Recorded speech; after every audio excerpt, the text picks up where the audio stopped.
Hi guys, Metal Maniac back again, and today I'm gonna do a review on the Judas Priest album Turbo.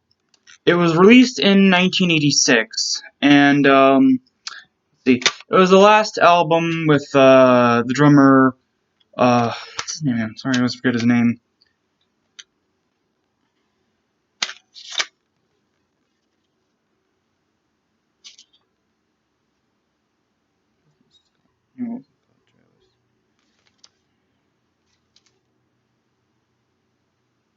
Oh yeah, Dave Holland. Sorry, I always forget the dude's name. But yeah, it was the last album with the drummer Dave Holland, and this album's not very loved by Judas Priest fans, and I can tell why. It's very, very different from what they did before and after. It's essentially a glam metal album by a heavy metal band. Weird, right? But this is not as bad as everyone says it is. Okay, let's start off, first track, Turbo Lover. This has a music video to go along with it. Um, it's, at first I didn't like this song, but it's kind of grown on me, and, now I actually really like it. It's very catchy, has a very good rhythm. Rob Halford's vocals are pretty good. It has a pretty good guitar solo in there, so yeah, pretty good song. Locked In isn't that good. It's just sort of filler. In fact, a lot of this album's filler, but there's still some good songs on here.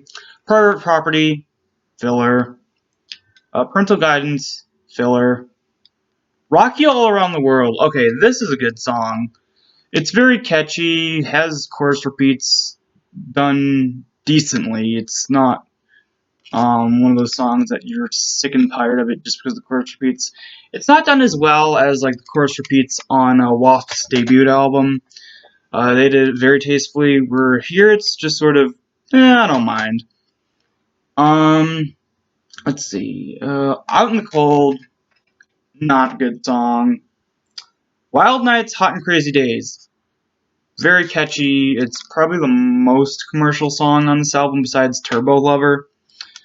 But it's still pretty good.